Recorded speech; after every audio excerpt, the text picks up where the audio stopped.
Le second livre des rois, chapitre 4.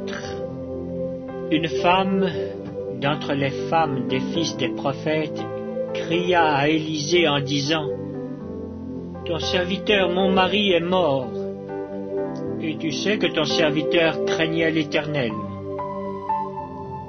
Or le créancier est venu pour prendre mes 2 enfants et en faire ses esclaves.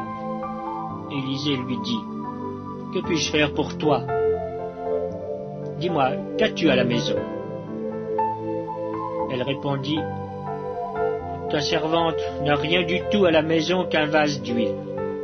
Et il dit: Va demander au dehors des vases chez tous tes voisins, des vases vides, et n'en demande pas un petit nombre.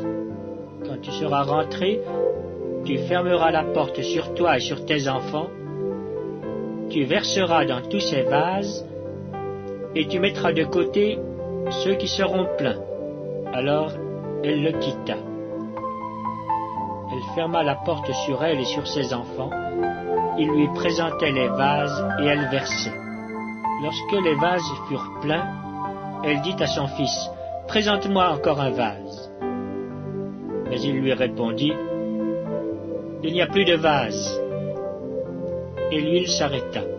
Elle alla le rapporter à l'homme de Dieu et il dit: Va vendre l'huile et paye ta dette, et tu vivras, toi et tes fils, de ce qui restera.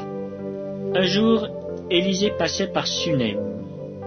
Il y avait là une femme de distinction qui le pressa d'accepter à manger. Et toutes les fois qu'il passait, il se rendait chez elle pour manger. Elle dit à son mari: Voici, je sais que cet homme qui passe toujours chez nous est un saint homme de Dieu. Faisons une petite chambre haute avec des murs, et mettons-y pour lui un lit, une table, un siège et un chandelier, afin qu'il s'y retire quand il viendra chez nous. Élisée, étant revenu à Sunem, se retira dans la chambre haute et y coucha. Il dit à Géasi, son serviteur: Appelle cette Sunamite. Géasi l'appela et elle se présenta devant lui. Et Élisée dit à Géasi: Dis-lui, voici, tu nous as montré tout cet empressement. Que peut-on faire pour toi? Faut-il parler pour toi au roi ou au chef de l'armée? Elle répondit: J'habite au milieu de mon peuple. Et il dit: Que faire pour elle?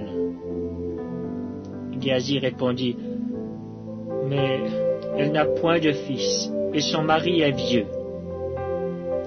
Et il dit: Appelle-la. Géasi l'appela, et elle se présenta à la porte. Élisée lui dit: À cette même époque, l'année prochaine, tu embrasseras un fils. Et elle dit: Non, mon Seigneur, homme de Dieu, ne trompe pas ta servante. Cette femme devint enceinte, et elle enfanta un fils à la même époque, l'année suivante, comme Élisée lui avait dit. L'enfant grandit. Et un jour qu'il était allé trouver son père vers les moissonneurs, il dit à son père: Ma tête, ma tête! Le père dit à son serviteur: Porte-le à sa mère. Le serviteur l'emporta et l'amena à sa mère. Et l'enfant resta sur les genoux de sa mère jusqu'à midi, puis il mourut. Elle monta, le coucha sur le lit de l'homme de Dieu, ferma la porte sur lui et sortit. Elle appela son mari et dit: Envoie-moi, je te prie, un des serviteurs et une des ânesses. Je veux aller en hâte vers l'homme de Dieu, je reviendrai. Et il dit: Pourquoi veux-tu aller aujourd'hui vers lui? Ce n'est ni nouvelle lune, ni sabbat. Elle répondit: Tout va bien. Puis elle fit sceller l'ânesse et dit à son serviteur: Mène et pars. Ne m'arrête pas en route sans que je te le dise. Elle partit donc et se rendit vers l'homme de Dieu sur la montagne du Carmel. L'homme de Dieu, l'ayant aperçu de loin, dit à Géasi son serviteur: Voici cette Sunamite. Maintenant, cours donc à sa rencontre et dis-lui, te portes-tu bien? Ton mari et ton enfant se portent-ils bien? Elle répondit, bien. Et dès qu'elle fut arrivée auprès de l'homme de Dieu sur la montagne, elle embrassa ses pieds. Géasi s'approcha pour la repousser. Mais l'homme de Dieu dit, laisse-la, car son âme est dans l'amertume. Et l'Éternel me l'a cachée et ne me l'a point fait connaître.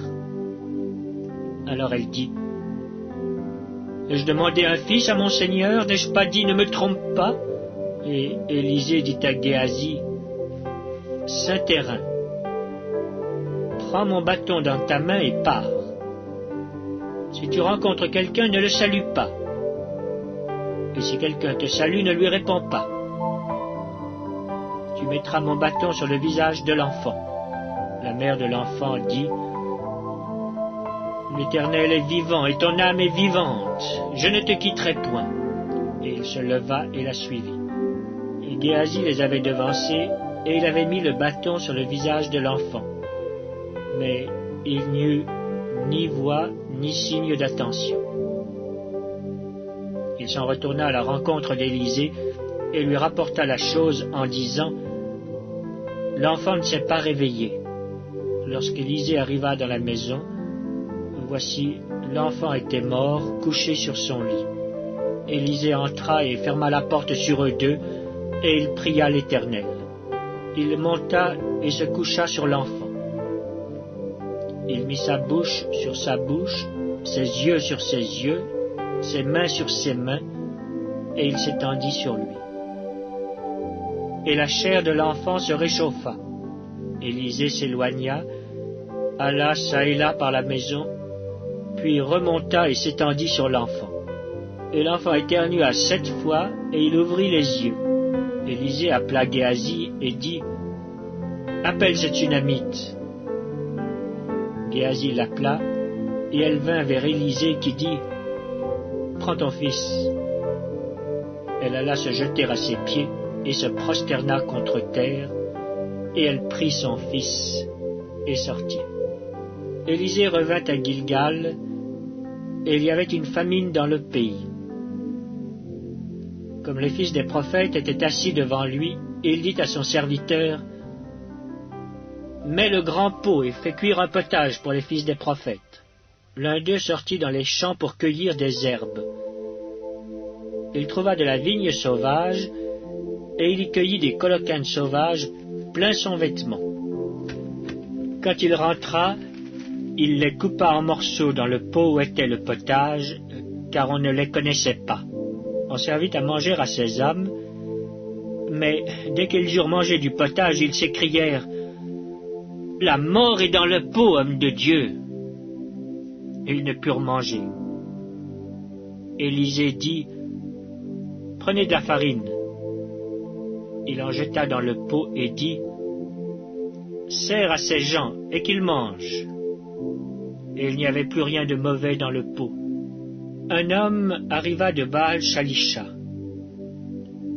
Il apporta du pain des prémices à l'homme de Dieu, 20 pains d'orge et des épis nouveaux dans son sac. Élisée dit, « Donne à ces gens et qu'ils mangent. » Son serviteur répondit, « Comment pourrais-je en donner à 100 personnes ?» Mais Élisée dit, « Donne à ces gens et qu'ils mangent, car ainsi parle l'Éternel. On mangera et on en aura de reste. » Il mit alors les pains devant eux, et ils mangèrent, et en eurent de reste selon la parole de l'Éternel. Parole de l'Éternel.